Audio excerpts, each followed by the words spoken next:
Hi, Boris. Thanks for joining me. Hi, Karen. It's an absolute pleasure. So I've met you twice. I don't know, you might not remember the first one, I but remember. you remember the first one I met you in last fall in Seattle, That's and right. then we met at the Metabolic Health Summit. And That's right. for those of you who don't know, have not met Boris in person, it's relevant here that he's quite tall because we largely started talking because we met at the Metabolic Health Summit in Clearwater Beach, and there's a volleyball court out there. And it was a busy conference, but I was eyeing that thinking, God, wouldn't it be kind of fun if there were some pickup games going on? And I say that knowing that I have not played volleyball in like over 20 years, but you know how you kind of keep those. And so I'm 5'4", former volleyball player. And as a survival skill for a 5'4" volleyball player, I naturally keep my eye out for the tallest people who I could possibly befriend to be on my team. So I pegged Boris right away as my potential teammate for volleyball. And you play. That's right. I did play in high school, and I'm very much fine with you cherry picking me because I'm 6'4". But we didn't get a chance to do it. So maybe one day. We said we'll do it next time we're at a beach together, which there's a high likelihood of in the next year that'll happen. So Yeah, I'm excited. me too. Me too. Um, so, you know, my passion generally is empowering people to take control of their health. That's why I got into the field of nutrition. Hmm. And I took this as an excuse to cyberstalk you and look through things you've written and stuff. And it seems that this is also a passion of yours. You know, starting Theia Health, the CGM technology that you support. But you have a real personal story behind wanting to empower people on their health journeys. Yes, absolutely. I think one of my biggest draws to the health space was I had to battle two chronic diseases myself. And so the joke I always make is if you get one, you shouldn't be able to get a second one. That should be some kind of life rule. Like you magically got through one, but the other one Right. is not supposed to be there. And as we all know, that's not how life works, nor is it fair. And that's okay. But just kind of going back through what all of those were in terms of health consequences and how I battled through. So when I was 7, I really, really got sick. Nobody knew what was going on. And then they diagnosed me with severe asthma. So I get on these puffers. And as you know, I became a very cool kid with my puffer walking around and having to use that all Nothing's the time. cooler. Nothing's cooler. Got all the chicks when I was 7 years old. Absolutely. And it was really weird because I was going to these like health retreats and I was on the puffer and I couldn't get better. And the doctors were telling me this is like not, it's for life, just kind of get used to it, etc. And then 2 years later, I was above lung capacity in accordance to other kids. I was playing soccer every day. I didn't have a puffer anymore.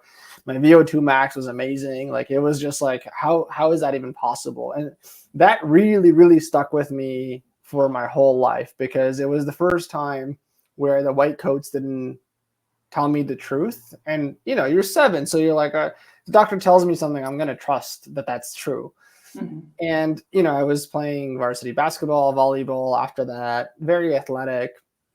Unfortunately, in my early 20s, I got diagnosed with severe Crohn's disease. And we just mentioned I'm 6'4". And when you're 6'4" and you lose weight, everybody notices. When you gain muscle, absolutely nobody notices. So I have the opposite problem of like 99% of the world. And it Mm-hmm. can feel very lonely because it's like I can only talk to You don't get a lot of sympathy from no sympathy friends. for me. So when I lost 50 pounds, that was not a you lost a little bit of weight, Boris. It was a you look like you're on your deathbed, Boris. Are you dying? Yeah. And to be honest, I really didn't know what was going to happen to my body at that point. And then we did all these colonoscopies and other procedures. And it was so bad. Like my intestines were so bad that the small to large intestine, like where they connect, was almost completely closed. And so the reason this was so bad is because, I was very proactive with my health at that point. I had played lots of varsity sports. I was very into nutrition, so I was doing the quote unquote right things. And when I got this diagnosis, they said, okay, we're going to schedule you for pre-ops. Might have to take out your intestines, etc. And I'm like, hang on a sec, like hard stuff. We're not taking out my intestines. Like I will 50 Cent, get rich or die trying. And I'm going to get healthy or die trying, which is like ironic, right? Because the whole point. Yeah. But, so I hired like 7 different doctors. And I was very agnostic. So people like to say, oh, Eastern philosophy is all quackos, or Western doctors are just pill pushers. And so there's obviously truths to both of those statements in terms of how it's administered, the care. But it didn't matter to me. I was very much of the opinion, anything, even if it was placebo, like you could tell me, I'm going to do this dance around you and you'll feel better. I'm like, great, as long as I feel better. As long as I feel better. Right. Yeah. The bigger toolbox, the better. Yeah. And so I had 2 MDs, 2 gastroenterologists. I got, second opinion. And that was very frustrating because one was trying to get me on hardcore medication and the other one wanted to start off smaller. Not as hardcore, more proven, less aggressive approach to it, but just kind of to see. Then I had a functional medicine doctor. I had an energy healer. I had a naturopath. I had a Chinese herbalist, and that was disgusting because I had to I've done that. Yes. Okay. So exactly. Well, you're just cooking this like witch's cauldron, and for like 7 hours, and the whole house smells now like these herbs, and then you have to chug them warm, which was even 10 times worse than cold, right? Because at least cold, you're like, okay, there's some. You're 3 times a day on an empty stomach.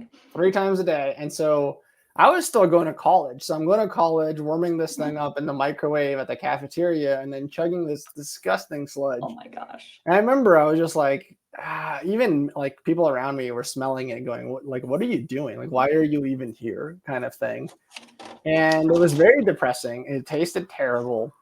And so I was just like, I don't care. As long as I get healthy, these are the things I'm willing to sacrifice all of these things for my health back, and not to have to take out my intestines, because that's irreversible for life. And the repercussions are unknown, obviously terrible.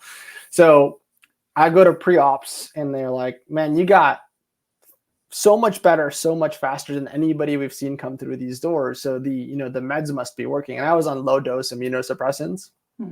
While doing all this other stuff, and they're like, it doesn't matter. It's like clearly the drug's working. And I'm like, well, that's an archaic way of looking at my health, right? And the other thing that was annoying was all these other doctors also had different philosophies. You should fast. You should eat 6 times a day. You should take this supplement. You should take that supplement. We should elimination diet. We should an elimination diet. And I'm like, guys, I hired you to make my life easier, not to make it harder. And that was really the most frustrating thing of being sick. People always know the feeling of being sick physically, but the mental toll of, I want to put this into context. When I go to eat, or when I was going to eat, there was a 50% chance I would end up in the hospital on IVs throwing up for 16 hours, because that hole that was almost closed, I would get, I would feel better, eat a bunch of food, it would get stuck, and then my body would revolt and didn't know what's going on. So it's just like, just get everything out of the body just in case. And I'm like, well, there's no more bile left in me to get out. So what are we getting out? So it's like, I was like, I don't want to have that situation happen. But at the same time, I had to keep experimenting and hoping that I'm making the right choices, knowing that can probably happen, like a good chance it can happen, right? And I think that was the worst part of healthcare for me, even with all these doctors. And I'm not knocking my doctors that I had. They were trying their best with what they thought was the right approach. It just so happened that none of them were in sync, or none of them could prove to me that something was working or not. I had to make journals. And so that was journals, really. That's always how we've done it. You journaled. Yeah, that's right. And unfortunately, a lot of people wouldn't. They wouldn't put that work in. And the other thing is, when I was going to my doctors, if I had a bad week, I didn't want to admit that. And that was another thing. I was like, there's no real objective way to get this done. It's very subjective, and you can kind of fudge the data. So I didn't love that. I mean, I tried my best to be a good patient because my life depended on it. But sometimes you're just so exhausted that You're Yeah. like, I'm just going to eat a chocolate bar today. I don't care. Right. That's just Screw it. The screw it mentality. Yeah, the screw it. Like I'm trying my best. It's not working. I'm gonna screw up. As long as you rebound, it's fine. But I know a lot of people don't rebound, and that's where it becomes super dangerous. Yeah. But so you have two in the column of fixed it myself. Yeah. To control of things, fixed it myself, which is a pretty good track record. Unfortunately, you had to do that. Right. But we see the same thing in diabetes and blood sugar care of throwing, like you throw the kitchen sink at things. I mean, that's really what you did, is you threw the kitchen sink at everything, and you just don't care what worked as long as something works. Yeah, I think that was I think if I were boiling things down, people always ask me, how did you do it? What was the plan? Map it out for me. And I've even done consulting with people who have had IBD or still have it. And I always told them I really had two secret weapons. One, I had undeniable belief in myself that I can figure it out, which is counterintuitive to most advice, right? So most advice is, hey, you're kind of screwed for the rest of your life. This is not your fault. There's nothing you can do. Don't even try. And I'm like, well, okay, if that's your mindset, why would you ever get better? You're just going to keep doing things and even if it was genetic and there was no way to avoid what's happening to you, what if we could get it 80% better or 70% better where it's livable or manageable and et cetera, right? And so this is where I had a lot of, I was joining all these groups of people and trying to understand, like, okay, what are we dealing with? Has anybody learned from their experiences? And a lot of it was just kind of woe is me and self-pity groups. And I really didn't resonate with that. So I was like, you need to have hope. And I think taking away hope is the worst thing you can do, because why would anybody try anything else, right? Like I just threw up for 16 hours. I'm off IVs. Why would I ever try again if I don't have to, right? I might as well just try to avoid that. And then the second thing was, because of that belief, so I guess it was like, that's the core, I would be willing to try again. And I think that's where I got momentum versus others didn't. So it was like, end up in the hospital, doesn't matter. Try that next thing you were going to try anyway. End up in the hospital, doesn't matter. Just keep going, right? And it was like, this was over 2 years, right? And this was like the hospital visits kept extending. So that was my barometer of, something's got to be going right, right? Because if I'm not in the hospital every week and it's every other week, okay, well, at least that was your metric. That's an interesting metric. Yeah, it was one of my metrics. The other ones were like energy or, a capability of how much I could output in a day and stuff like. So I was very nerdy about it, but there was days where I didn't care and just kind of lounged. So it's, I say that so people don't think that they should be every minute optimizing their day, but it's like, you need to have some way of knowing. Right. Yeah. Exactly. Because memory is so subjective, especially memory of how you feel is so subjective. Absolutely.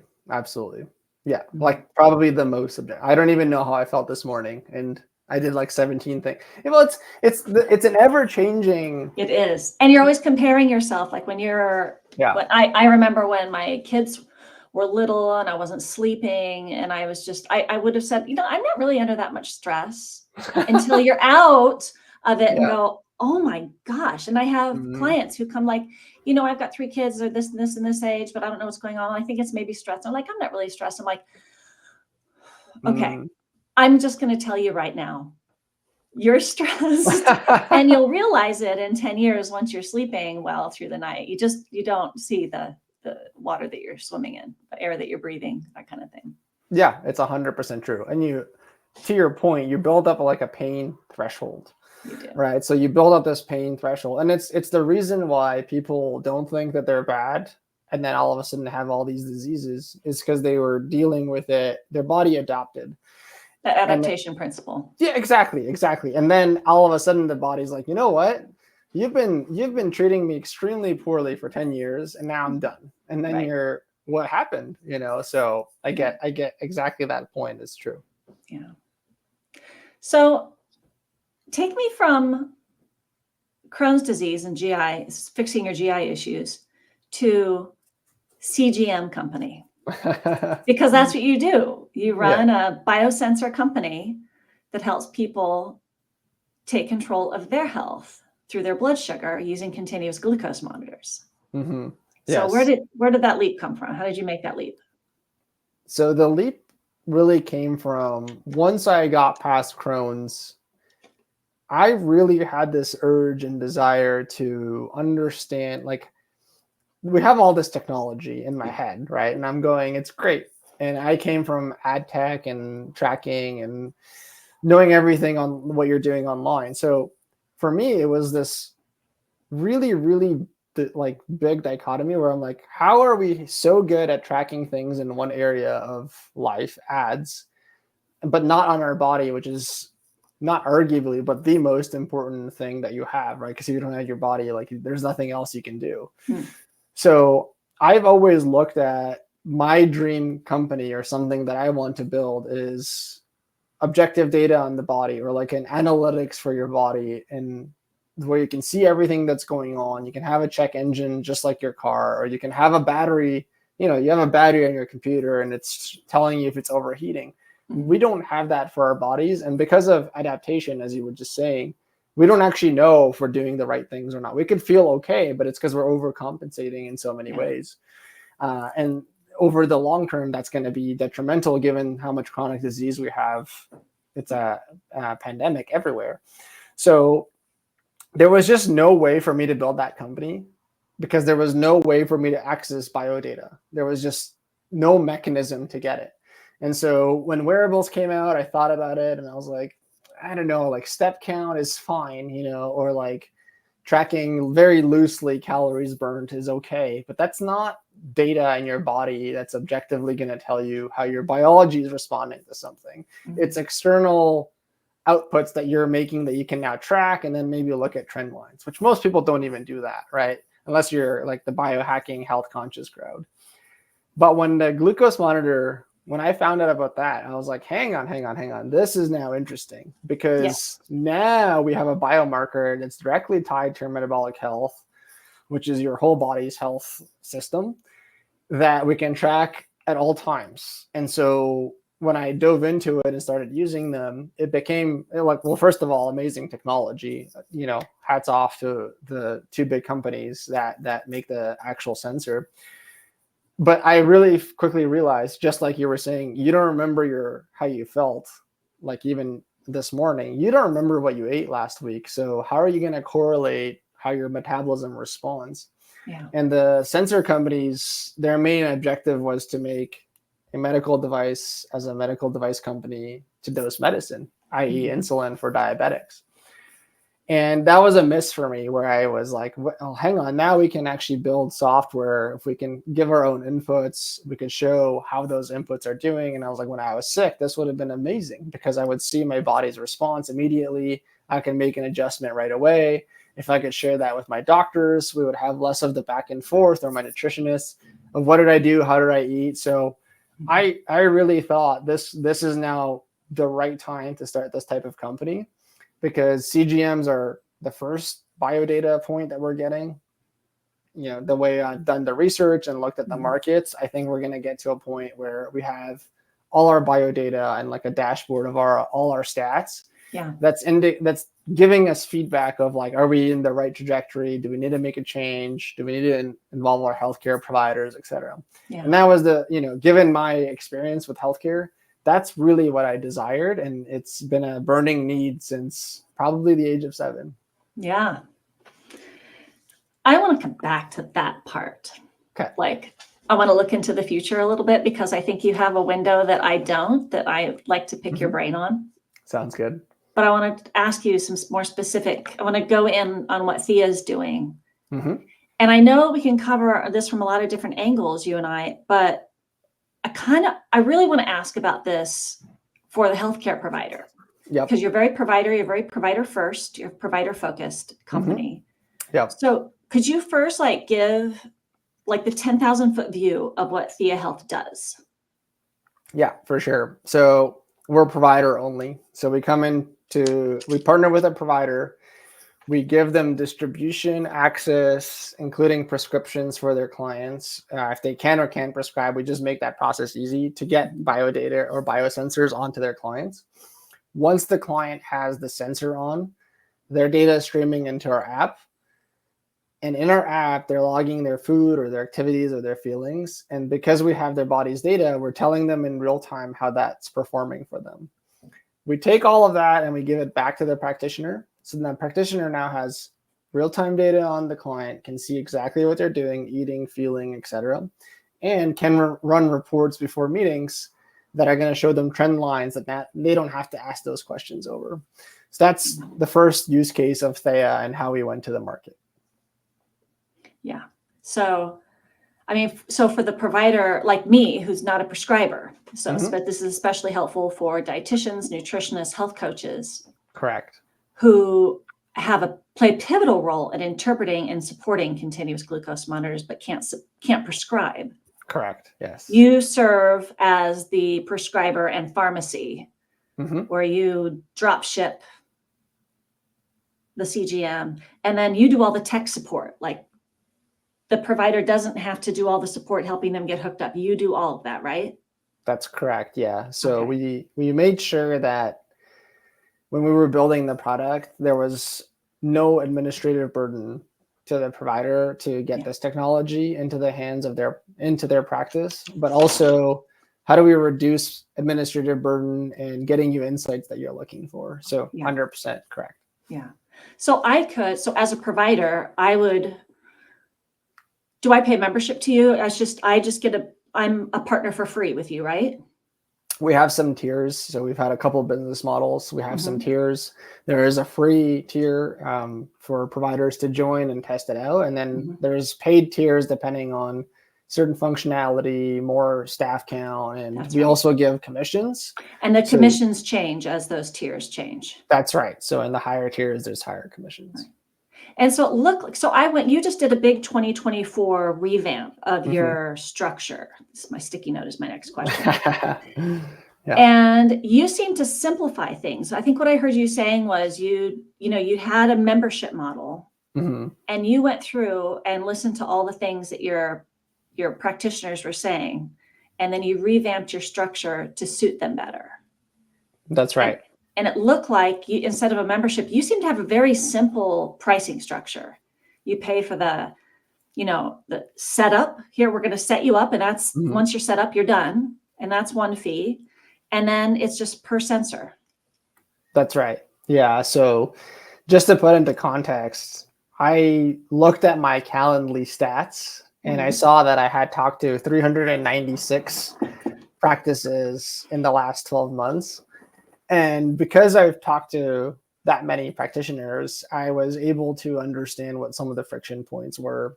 So we got rid of a membership to the end user for many different reasons, which people can ask us if they need to. We introduced memberships for different tiers for providers, just depending on volume, features that they want, etc.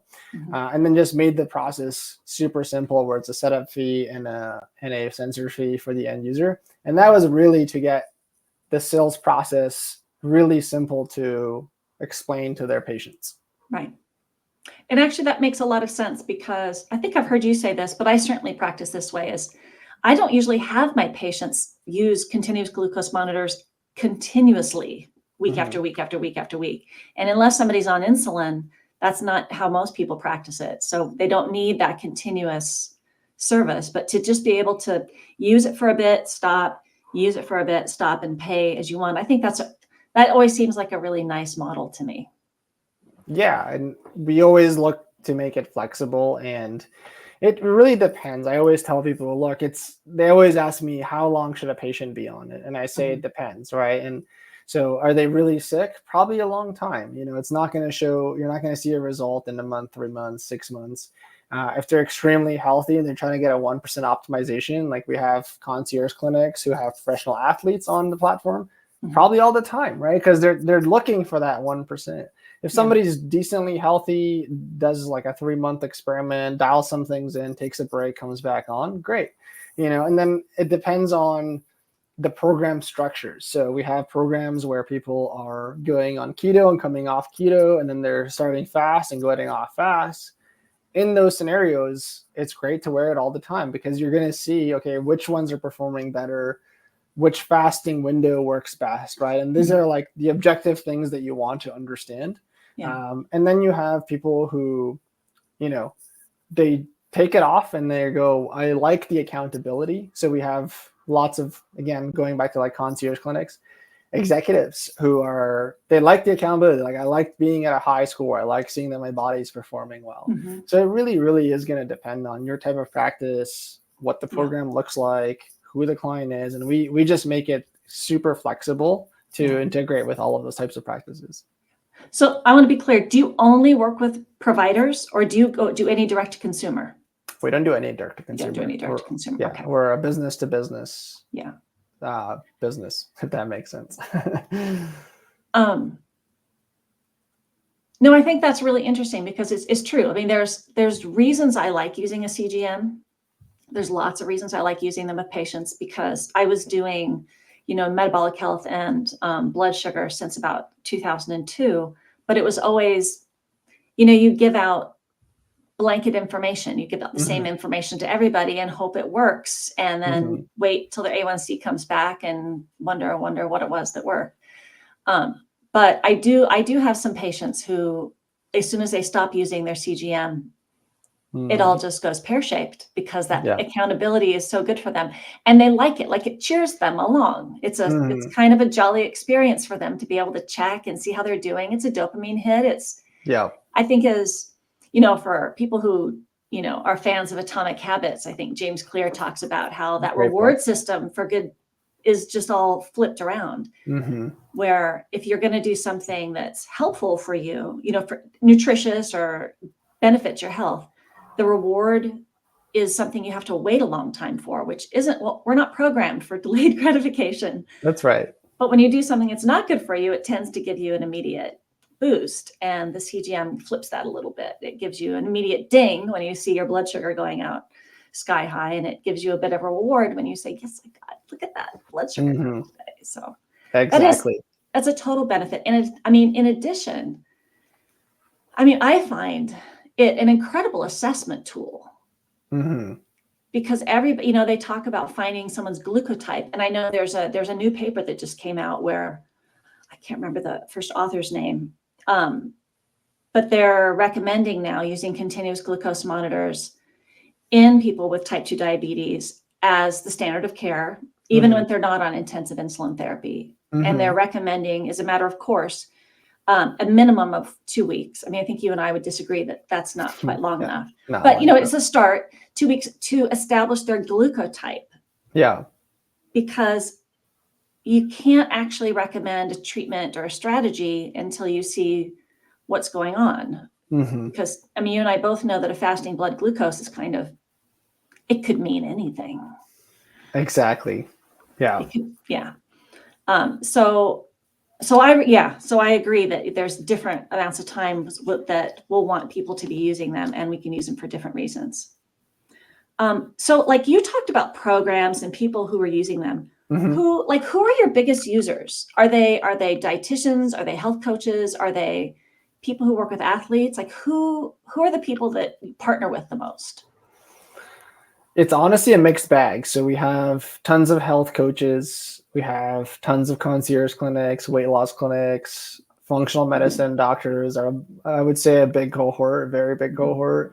Nutritionists, dietitians. We're starting to get personal trainers or gyms interested. So we're hitting a lot of pockets, and I think all the pockets that we're hitting is essentially people that understand the value of getting contextualized data and then being able to cater to their patients in a better way. So we're seeing that the markets are adopting the technology because we made it easy to do so.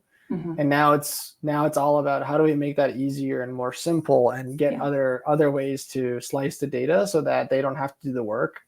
Right. And that's really our goal, is like, how do we, I always focus on three things. Are we reducing the amount of work the practitioner, nutritionist, coach has to do? Are we allowing them to scale their practice through revenue? And then are the care plan modifications helping the clients and personalize more, right? And so that's the lens of the three things I always look for. And if we're doing any improvement on any of those or all three of those, then I think we're in a good spot. Right. So on the dashboard that your provider gets, I mean, are they getting interpretations on that? Or do you do any, does the dashboard interpret the data for the person or the provider, or is that up to the provider to interpret it? So we do some interpretation. And what I mean by that is we show on like a metabolic report, we'll show a trend line. Mm-hmm. And then the trend line is very easy to see if they're doing better or worse. So if they're doing better, then the program is working. If they're doing worse, then maybe we need to make an adjustment. We also show everything that person has logged, and that's easy to toggle. So you can look at, hey, what are the worst things this person did this month and what are the best things? Right. And that's been super helpful, because then the care provider can go into that meeting and go, hey, these were the 10 worst things we did. Let's fix those. And just by doing that, I know everything else you're doing is already good. Yeah. On the flip side, if you want to positively reinforce, you could say, these were the top like 5 things you're doing for yourself. Can we do more of those, right? Mm-hmm. And this is where it's saving everyone time. And then the client is happy because they're like, yeah, I can see what you're talking about. I'm not just taking your word for it. Mm-hmm. And therefore, we're seeing the stickiness of the adherence to care plans going higher. And the clients, because they're reminded of what's going on at all times, their affinity to their providers is going up, because it's proving that to them every day that what they're doing is the right thing, right? Yeah. So, and when they're logging, so of course, everybody hates logging. Yep. Their food and everything else, because it's work, and then they have to actually acknowledge what they've done. But also there's that great, when people think, oh, I've got to log my food, they don't like to do it because they think it's going to be very Weight Watchery. It's going to be very granular. Yeah. But what are the options that people have for logging? Because I've seen your dashboard, and you can see your patient's curve, I think, and then just click on the entry. Yes. They can even provide just a picture, right? Yeah, we actually push for the image only. Mm-hmm. So the reason for that is a couple of things. One is it's 2 clicks to get that image done. So it's a low friction ask. 2, most people are taking pictures anyway. It's like the number 1 use case of a phone. It's not calling anymore. It's taking photos. So everybody knows how to do it already. It's a learned behavior. I'm not trying to teach you something new. I'm just saying do what you're already doing, just in a different app. Mm-hmm. And then the third thing is it gives a lot more context. So if we get an image of a sandwich and somebody thought it was small, and the provider's like, that was a foot long from Subway, that's not considered small, right? So we got to talk about portion size. Now you know what you need to address as the issue, versus before. If they just wrote small sandwich, how would you know? You would see in the data that it didn't perform well, but was the portion size an issue? Were the ingredients, et cetera? Mm-hmm. That's really what we're pushing towards. And it was for those 3 reasons, the main recommendation that we ask. Okay. Yeah. I really like that. I think that's a nice feature. Because awesome. That's the whole point. Like, as a nutritionist, my job is education. Mm-hmm. And I can't educate if I don't know what's going on. And to be able to have that curve and to be able to connect the dots, it means that it's kind of a lazy way. I can just sit back and say, so do you have any questions about that? Exactly. And which, it sounds lazy, but it's actually, if you understand the psychology around coaching and the psychology of change, allowing your client, your patient, to see what's going on and realize it and talk themselves through is far more effective than me telling them what to do. Exactly. 100%. And I don't think it's lazy. I think it's getting rid of friction where they didn't have to. It's essentially, everyone's always thinking, for one reason or the other, is what I'm doing the right thing? And unfortunately, we're fickle creatures that forget things extremely fast. So I'm like, yeah, my nutritionist said this to me 2 weeks ago, but I'm feeling better, so maybe I don't need to follow that anymore. This is how the brain works. And then some marketing campaign hits them with a new diet, and they try that. Yeah. Or they're at a birthday party and everyone's eating hot dogs and didn't have breakfast, and now they're hungry, so they eat 10 buns. Like, these are real scenarios that play out every single day, right? Yeah. And everything in terms of marketing is to draw your attention to it, and then everything that's being produced food-wise is to make it stickier, more addictive, so you want to eat more of it. Yeah. These are, people are going to say that's controversial. It's not controversial. They have scientists on staff. Their whole point is make this addictive, make people buy this product. It's just, it is what it is, you know, like I took the class. We know how to do it. Right. But it's like, I cannot eat one piece of cake. I'm not going to eat one bite of cake. I want to eat the whole cake as soon as I start eating it. Right. So I have to like be very mindful of what I'm doing that, because I know it's a slippery slope. No matter how much information I know, those triggers are always there. Right. Yeah. So the more you can keep them on the path without you having to intervene and reminding them, that's better for everybody involved. It is. It really is. Okay, I have a couple of tech questions for you about Theia. One is, are people groups? Like if I have, like, we all do groups. That's what we're all told. Scale your business, do a group, run a group, get 10, 20 people on a CGM, run a program. Do you have is there a way that people run groups on your platform, or is it just, is there a feature for that? Yeah, so I'll answer that in two ways. A lot of people will make us part of their program or part of their group program. And so they're basically selling a program, and they don't want them to have to check out, buy the program and then the CGMs and Theia. So you can invite people as a provider and pay for them, but you already would have booked your revenue, right, doing it that way. So we integrate. So I charge a certain amount of money for my program, and then from that I pay you, and I pay for their sensors, and it's shipped to them all behind the scenes. Correct. Yes. So, which is a big up, because the way I've always done it is I use all the free software, and I have, otherwise you're sending people out, okay, go to your doctor, get a prescription, and go to the pharmacy, get this. When you can do it, but it's nice to be able to do it. Okay, so that's the first part of the answer. What was the second part? That's the first part of the answer.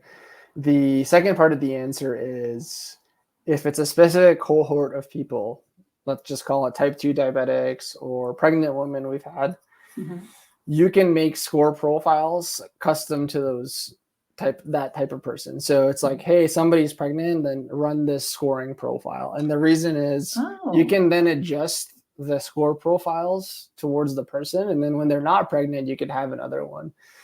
So one of the issues we ran into early on was we have one algorithm, and it was based off good data in clinical trials, but the algorithm was meant for super healthy people in clinical trials using CGMs. But if you're not super healthy, you're going to get low scores on our platform, and that's not motivating. Now we're getting into behavioral knowledge, right? But the whole point is, like you're saying, if you're getting a crappy score every single day, even when you're trying hard, you're going to lose motivation. And the same thing is true with, if you're just getting a really good score all the time, you're going to lose motivation, because you're thinking you're Superman, right? So that's one way that's another way we've done it. So the provider can put the right algorithm on their patients? Yeah. Like a tag? Yeah, so it's basically like variables, right? So they can say, hey, I'm allowing this much of a glucose spike for this type of person. It could be a lot larger for a diabetic versus somebody who's non-diabetic. Or if somebody's pregnant, they're going to be more lenient because their hormones are all over the place. So these are athletes who are doing fueling and doing intensive exercise. Exactly. Yeah, exactly. That's nice. Yeah. I like that. And what CGMs do you integrate with? Do you work with both Libre and Dexcom, or just Libre? We primarily work with Libre. We've worked with Dexcom. Depending on when you watch this and when you're working with us, I'm just going to caveat that we do integrate with Dexcom. There's a slight delay on their data to come into us. So we've been working on them and fixing that. But yeah, we like the Libre more, just because it's really, really small. So the footprint is extremely small. It also lasts 14 days versus 10. So you have to change it less, which is nice again. And then it's also more cost effective for cash pay. Yeah. if you're not being reimbursed by insurance, which is only type 1 diabetics with insulin dosing. So for all those reasons, we like the Libre more. And, you could argue whether one's efficient, like better at reading versus the other. But honestly, we've tested it, and it can just be a faulty sensor. It could be where you placed it. Like there's all these other variables that go into play. They're not that much off. No, they're not. And what was I going to say? Oh, and you guys have, you have a bring your own sensor, right? Like if somebody has their own sensor from the pharmacy, they can jump on Theia? Yes, exactly. So we started getting a lot more clinics that do have type 1 diabetics that wanted to get on the platform, specifically for all the reasons we talked about, getting the data, contextualizing it, making it easier to integrate care plans. So if somebody has that already and it's, they're being paid for free, they can jump on our platform for a monthly fee. That's nice. Yeah. And do you integrate other wearables on your platform? No, we did that on purpose. So we could, is the caveat.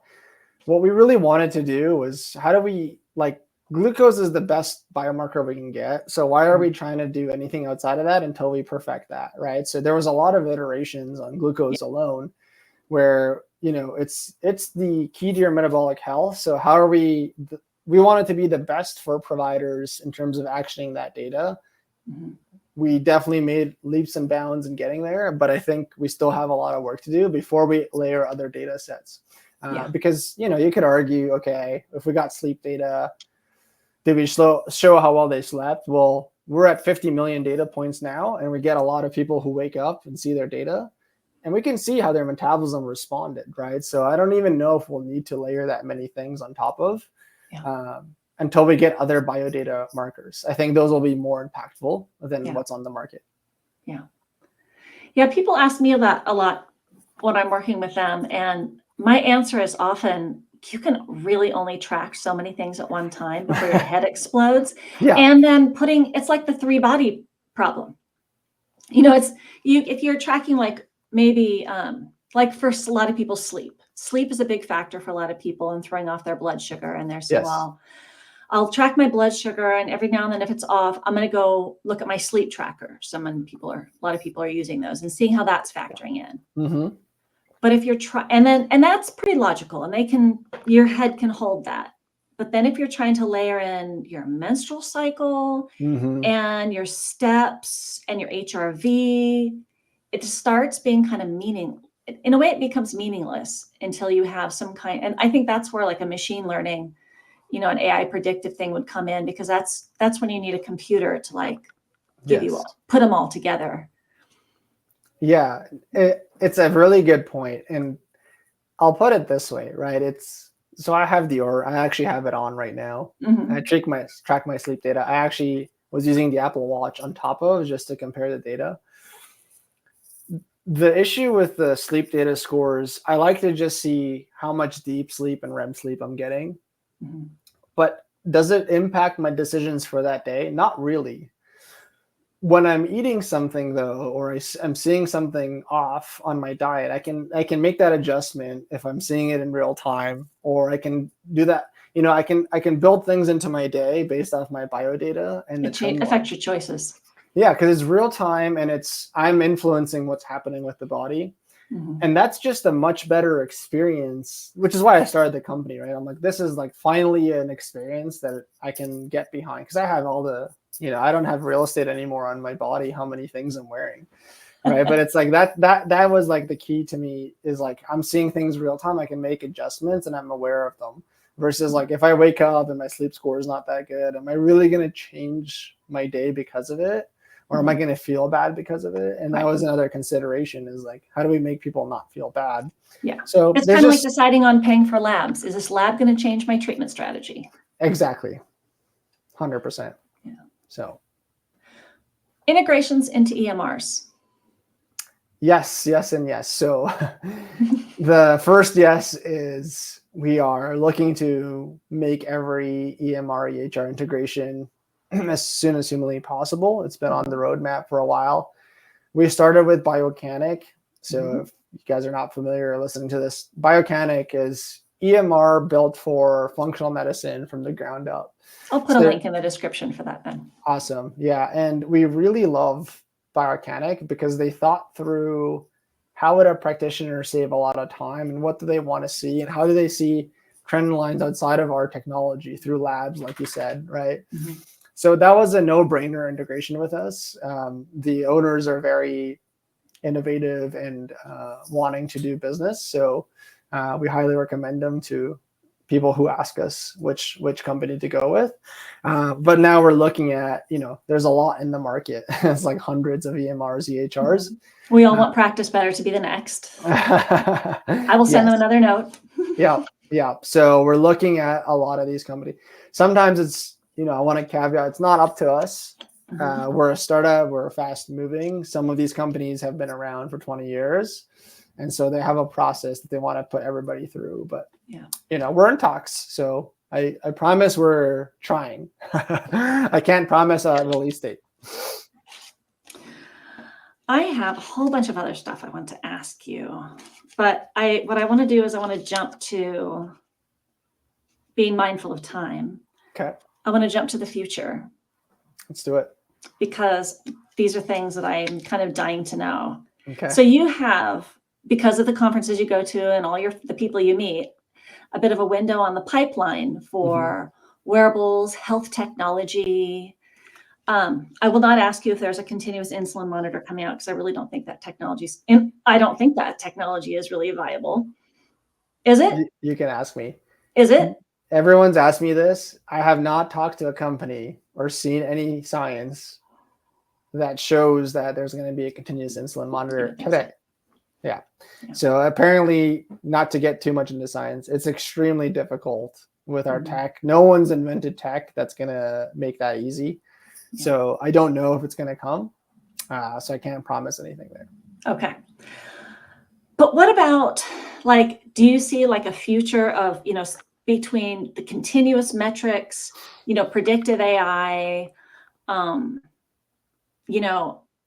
suggesting things with your lifestyle that's, what are we going to be looking at in 10 or 20 years? What do you think? So my whole bet is that. And insurance, and we'll mainstream be using this. Go. Yeah. So I'll get to the insurance second. My first answer is, my whole bet is over the next 5-10 years, more and more of decisions will be made off personal biodata. So, it's going to become commoditized. So for example, the continuous glucose monitors, they in relative to other tech, it's still somewhat pricey.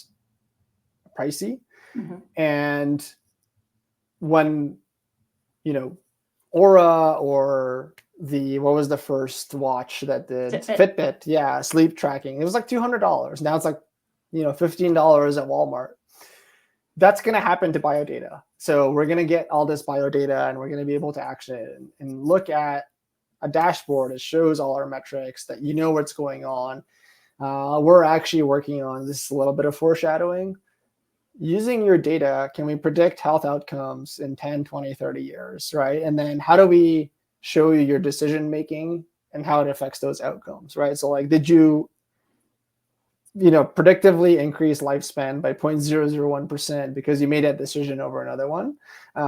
That's going to be really cool and very, very doable, right? Because we're not only getting the data, we're getting what they're doing and then correlating it. And the providers are giving us what they want that person to do to make an adjustment.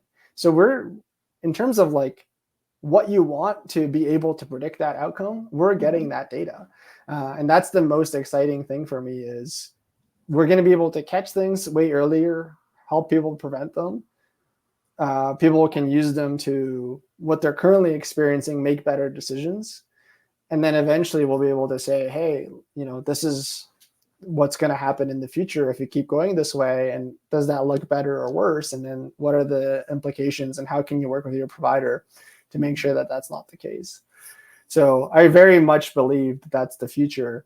We're going to get away from this philosophy of you should be keto or you should be carnivore or you should be a vegan or, it doesn't matter. It's what is your body responding to? We should look at the objective truth. Right. And then insurance, because I promised you I'll answer both, they can't ignore this, right? So their models of looking at, they'll take survey data and then they'll do a physical, whatever the case is. Like they have their ways of predicting things. Mm-hmm.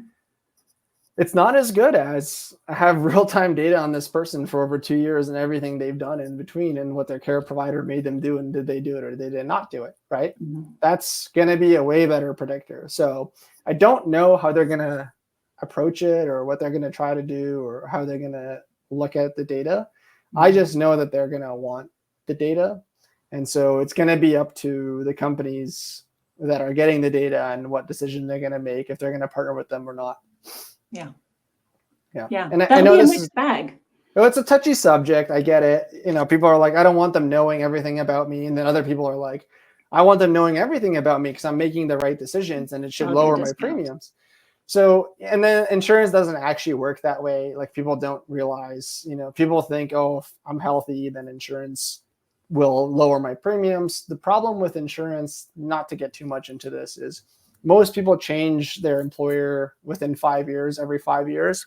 Mm-hmm. So insurance doesn't really want to invest in people because they're like, you're going to leave and then the other company gets all the benefit I put into you. And unfortunately, you know, the older people get, the less likely mm-hmm. it is. Medicare and Medicaid pick up the big expenses. Exactly. 100%. Right. And so this is, you know, it's a very convoluted system. They don't have a vested interest in that. No, not at all. And since insurance companies dictate how medicine is provided, mm-hmm. that's actually read, kind of just to close this out. I was reading one of your blog posts and it was your criticisms of the failings of American healthcare. And I noticed that you didn't use the word healthcare system. Yeah. And I didn't know if it was intentional not calling it a system since there is no system. Right. That was intentional. Yeah. There is no system. It's very convoluted. No, yeah. But it would, so these kind of tech ideas are, I think that they're a little pie in the sky. And I don't know how realistic they are, but I see them as an attempt at a system that's predictive, preventative, gives people agency, and gives people a little more power over their health. Well, the system is not going to change. So it goes back to show me the incentives and I'll show you the outcomes. If the incentive is not to make people healthy, which you could argue is evil or not, it doesn't matter, right? If the incentive is not there, then it's most likely not going to happen.